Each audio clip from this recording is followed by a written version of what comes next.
Okay, so we're officially recording here for Wisdom Wednesday, how to register for classes, and we'll go ahead and turn it over to Mikki now. Thank you, Mikki. Absolutely. Hi, everyone. So I'm Mikki Moul. I am the pre-nursing advisor. I'm located in Van Akron. I don't know if any of you have classes there, but I'm on the 3rd floor right above the Learning Center. I am housed in the College of Nursing and Health Sciences. So if any of you guys have majors in that school, I'm there too. So I can answer probably most questions that you have. But I'm just going to get started and share my screen. Let me also present. Wait, can everyone, let's go back. Hold on. I have to go backwards. Okay. Can everyone see my screen? Are we good, Kristy? Yeah. Okay.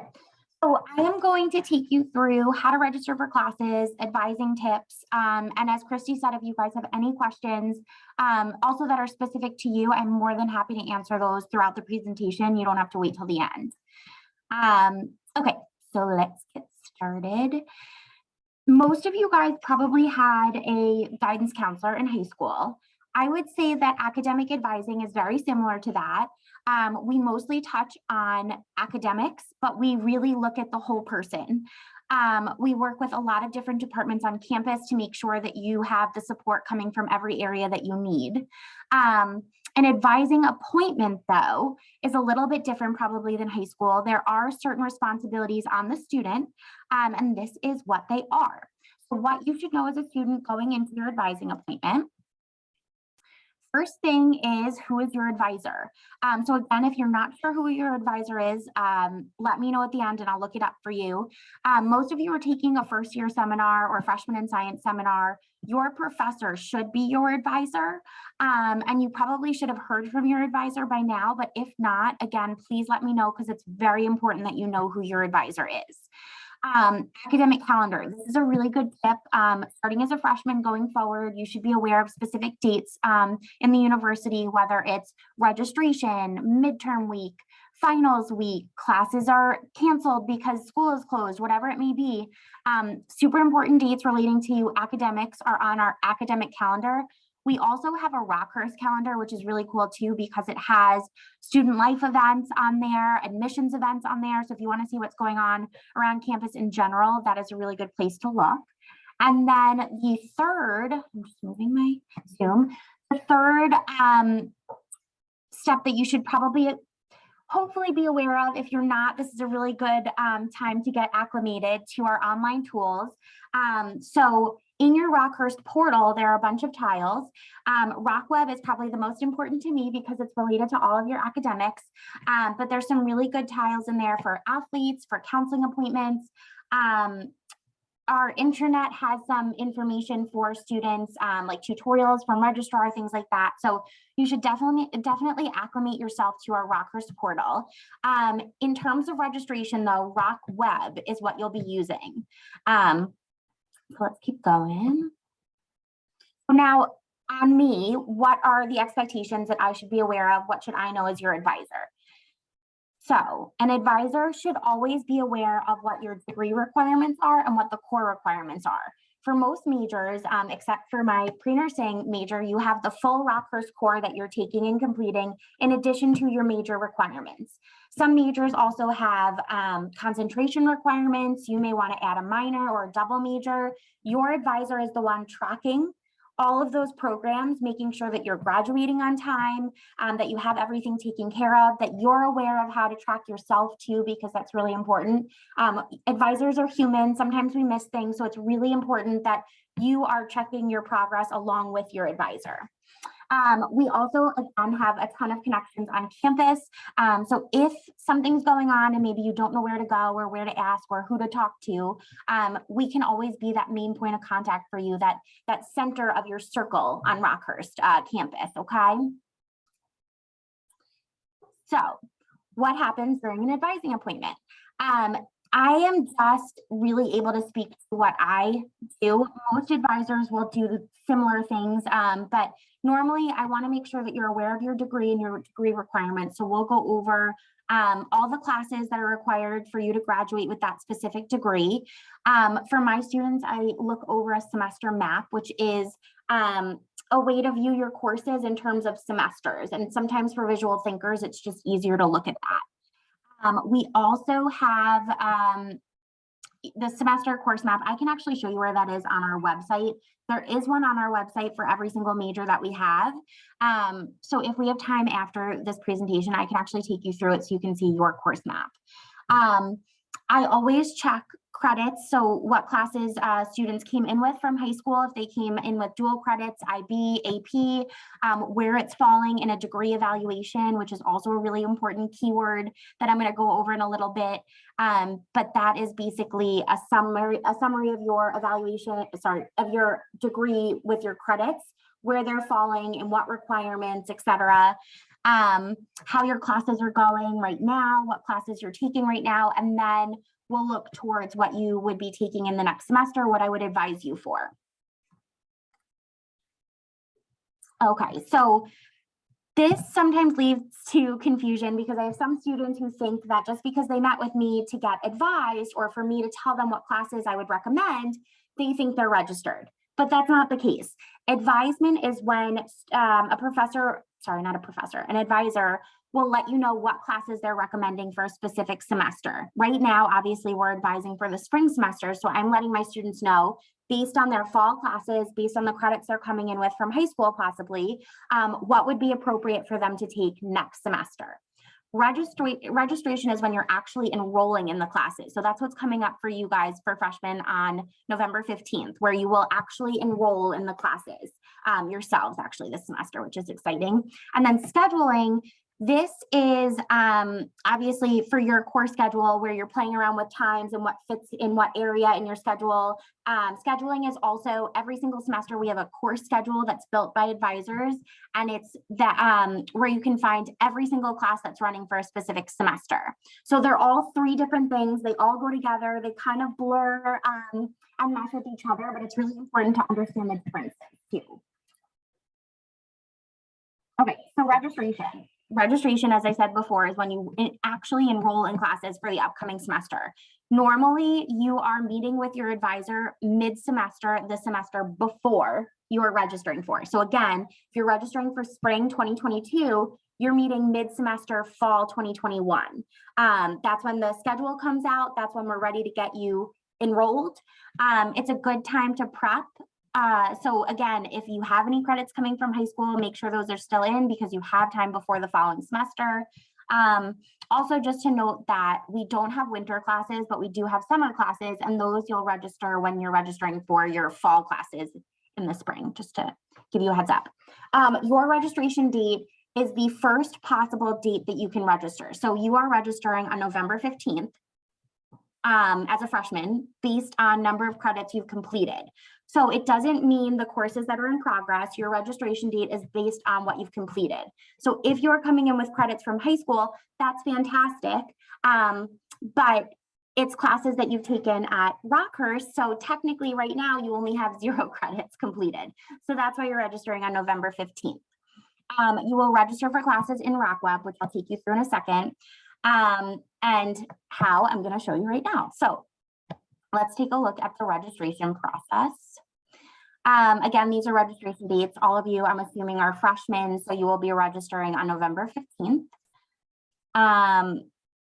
These are some terms to know, though, before we go through the process. So when you're registering, some of you may have taken a prerequisite or a course that comes before another course in high school. That means you have that prerequisite fulfilled so you can take the following course.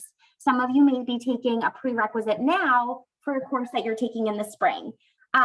Any prerequisite is a course that needs to be taken before another course. Co-requisite, course taken together. For instance, if you were taking general biology lecture, a co-requisite would be general biology lab. And the system, RockWeb, where you're registering, won't let you register without the co-requisite. So just be aware if you are unsure if a class has a co-requisite or a prerequisite, it'll actually say in our schedule on Rockhurst, you can click a link that says catalog entry, and that gives you the course description and if the course has any prerequisite or co-requisite. It'll also tell you what the credit hours are. So most classes that we have are 3 credits. If you have a lab science, it's usually going to be 4 credits. Our freshman seminars are 1 credit. Some classes in the business school are 2 credits. So you need to look at the course. It'll say how many credits are there. In the catalog entry, it'll be very, very clear how many credit hours. But the credit hours are equivalent to the amount of time that you'll spend with that in that course, in that classroom during the week. So if you have a 3 credit class, you're spending that amount of time with your class in person or online. That doesn't include outside time. So whether you are studying or completing homework, it's just what's in class, considered in class. Degree evaluation, I mentioned this before, so you can actually find this in RockWeb. If you go to your student portal, the RockWeb tile, you'll click on the student tab and then student records, and you'll be able to see your degree evaluation. It's really important that you're looking at this from day one because you want to make sure it's 100% accurate. This is what's being checked when you apply for graduation. So if you have transfer credits and they may not be directly equivalent to our classes, but we're taking them to fulfill a requirement, they may fall in elective space, but we really want them to fall in a math space or an English space. Make sure that if your advisor has missed this, that you're looking at this too. I'm making sure right now a lot of my students came in with English Composition 1, English Composition 2, and pre-calculus, or college algebra actually, which is not completely equivalent to our pre-calculus. So I have to make sure that it's falling in the right line on the degree evaluation. Your degree evaluation is based on the major that you are currently declared as. So if you're intending a different major, it may not be reflecting that major. So you need to make sure also that if you are looking at your degree evaluation, that your major is accurate.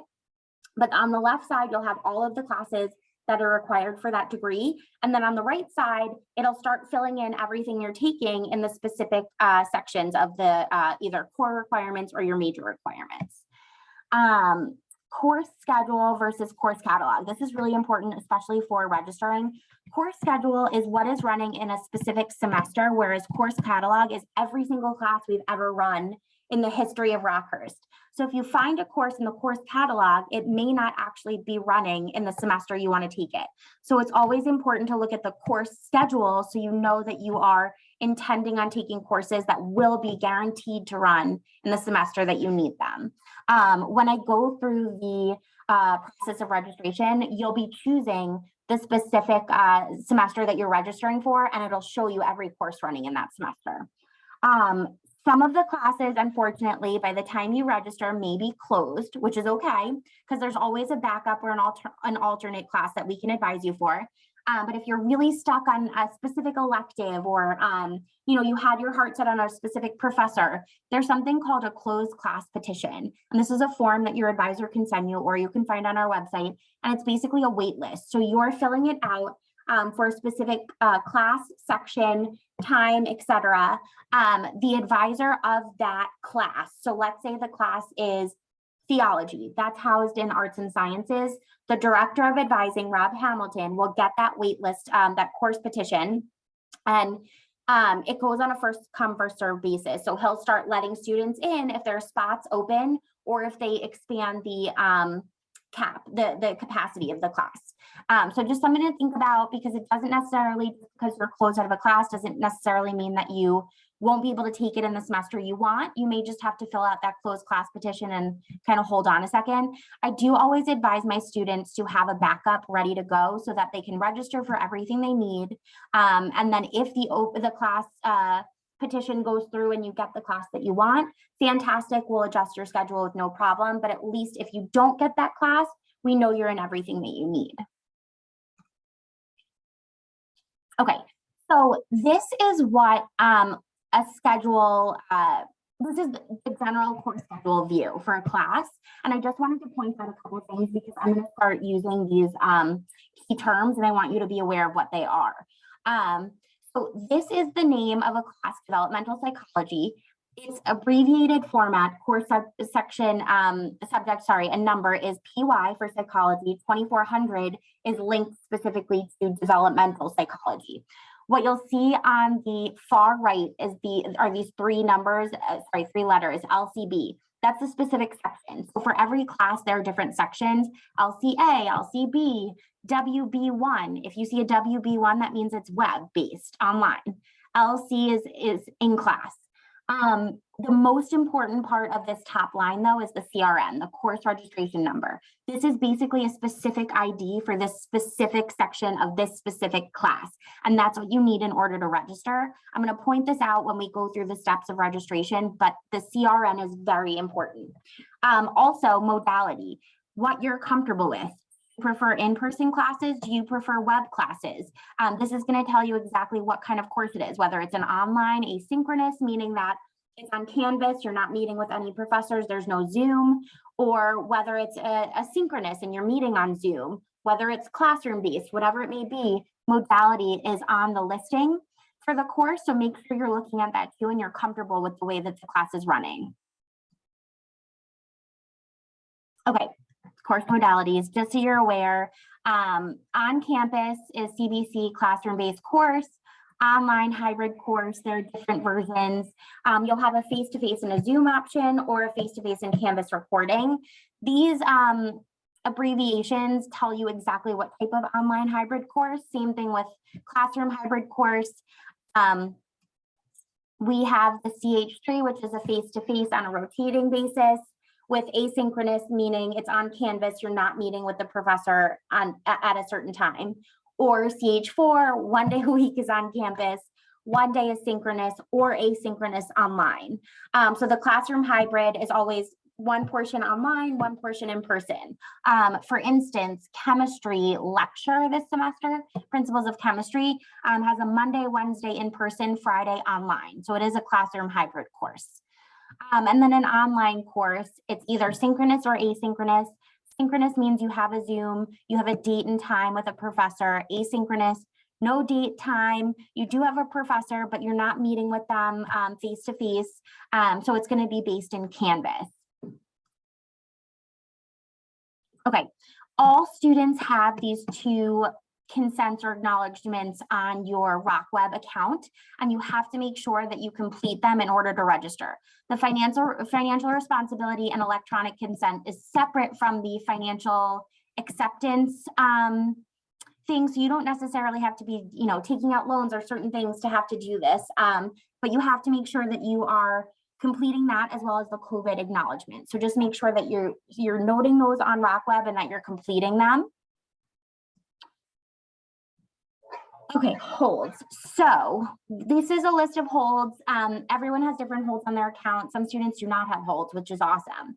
A hold will prevent you from registering. So if you're aware that you have holds, make sure you complete those before your registration date. If you're unaware, I can actually probably see the holds on your account. If not, you can connect with your advisor and just ask if you have any holds. You should have also received an email from the department that owns the hold to let you know that there is a hold on your account and how to remedy the situation. So just make sure if you do have a hold that you're taking care of that ASAP so it does not prevent you from registering on your registration date. Okay, so let's talk about how to register on RockWeb. So there are tutorials on our website, and I would definitely recommend looking at them because they have screenshots, but I had too many slides to include those screenshots. So I'm going to kind of talk you through it. When you go on your student portal, you're going to click on the RockWeb tile. In RockWeb, there's a student tab. You're going to click on that, and then there's a list of links. Click on registration. The first thing that you're going to do actually before you go to add drop classes is you're going to click on lookup classes, and that's going to take you to our course schedule. You're going to choose the term, which is spring 2022, and here's where you're going to find all of the CRNs, that keyword, the course registration number. These CRNs are all you need to register, so it's good to get that legwork done before you actually register for classes. You have more than enough time to find the CRNs of your classes before your registration date on the 15th. So you're going to look through the schedule, you're going to go by subject, then by class, then by section. So for instance, if I was advising you for BL 1250, which is General Biology 1, the subject is biology, 1250 is the class, and then LCA, LCB, LCC, LCD, whatever it is, those are the sections. And those specific sections are tied to date, time, and professor. So normally, unless there's only one section and you don't have options to evaluate, I advise my students to be honest and decide either whether date and time is more important than professor, or whether professor is more important than date and time. But those are really usually the ways that you're going to evaluate which section works best for you. Once you have the section that works best for you, you're going to look to the left side and see a blue number, a 5-digit code, which is that CRN. You're going to write down the CRN, have that ready to go for all of your classes for the 15th. On your registration date, you're going to go back into Rockweb. You're going to go into the student tab. Then the links are going to be listed. You're going to go into registration again, but instead of going to look up classes to add, you're going to go to add drop. You're going to enter in every single CRN that you had prepped beforehand. Click submit, enter your registration PIN, which you'll get from your advisor, and then you're good to go. I want to explain what a PIN is though. A PIN is, and I said that you obtain it from me, but you obtain it from your advisor. A PIN is what enables you to register yourself. So as freshmen, your advisor had to register you for classes when you were coming in this fall. Because you're considered a continuing student now, you now have the ability to have a registration PIN, which enables you to finish enrolling yourself. You cannot enroll without a PIN, meaning you cannot enroll without meeting with your advisor, because your advisor is the only one that can give you your PIN. So make sure that you're making an appointment with your advisor and that you're meeting with your advisor to obtain the PIN as well as advisement. Let's look at what's next. Okay, so when you're registering for classes, if you are, on track, you didn't come in with any credits, you're taking classes step by step, you shouldn't really have any error messages. But some of you who may have brought in credits from high school, you may get the prerequisite or test score error, class restriction. That means that it's only for sophomores, only for juniors, only for seniors. Your advisor can tell you though if it's appropriate for you or not. Same thing with level restriction. The program will actually tell you if there's a time conflict error too. So if you happen to choose a section of a class that's finishing 5 minutes after another class starts, you won't be able to register for them because you're going to have a time conflict. So it'll catch that for you. Also, if this specific class is linked to a major or a school, so like School of Business, College of Business, or Arts and Sciences, or my CNHS, it will note that there and will prevent you from registering. But again, if your advisor advised you for the course and it's appropriate for you to be taking it, your advisor can help you with some of these errors and override them. But again, this is something that you have to do with your advisor. So if you have any of these errors, email your advisor immediately to have them taken care of so you get in the classes that you want to get into. Okay, so there are Rockweb tutorials on our registrar website. So if you go to our registrar page, if you scroll all the way to the bottom, you'll see tutorials, and it'll give you an option of, I think, faculty tutorials or student tutorials. You want to go to student tutorials, and these are the ones I recommend for you to be familiar with as you go through school here. You want to make sure that you know how to register for classes, that your degree audit also is your degree evaluation. So you should know how to run a degree evaluation and how to read it. How to view your course schedule. There are different ways to view it on Rockweb. My students prefer the week at a glance, meaning that you get a snapshot of your week, which is really helpful instead of a list view of your schedule. How to view your schedule and determine course modality. So this will tell you what way your classes are running that you registered for. And then how to view your grades. You're going to want to see your midterm grades, your final grades. It'll all be on Rockweb. Rockweb should be your best friend going through college with us here. And that is it. I know I threw a lot of information at you, but do you have any questions? I'm more than happy to answer any specifics too. Feel free to throw any questions in the chat if you have any right now. Thank you, Mikki. I think that information is so important for people. And I think, oftentimes people will forget to do this stuff till the last minute. And so making sure that we're, reaching out to our advisors if we haven't already, getting our PIN numbers. And, any of us are happy to help you. You can reach out to our student success coaches too, myself or Matt Emory as well, and we'll be happy to direct you, the right way to meet with your advisor as well. Any questions? Oh, go ahead. Oh, sorry. While we have time, I would love to show everyone how to find their course maps on our website. Let me just pull that up. Give me 2 seconds.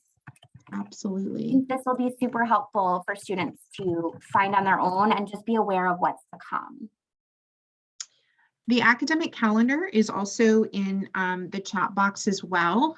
So if anybody wants to click on that, we get questions about that all the time in our office. So yeah. So I just went on the main Rockhurst website and I clicked on academics, which takes me to this page. You're going to scroll down and then all of our bachelor's programs, our majors are listed here. Let's just say, for instance, that I was interested in, let's do business communication. So if you scroll down on this page, you'll see a button right here that says degree info. This is going to take you to course maps. And then this is where you can see all of the course maps. So depending on your concentration, whatever it may be, let's say I'm doing communication with the business communication track. I'm going to click on that and it's going to take me to all of the courses required for this degree. So this is also a way to make sure you're completing the requirements. Something that is helpful too is that certain programs will also have like a course map. Let me see if I can find one to show you. I know business administration does, so let's look at that together.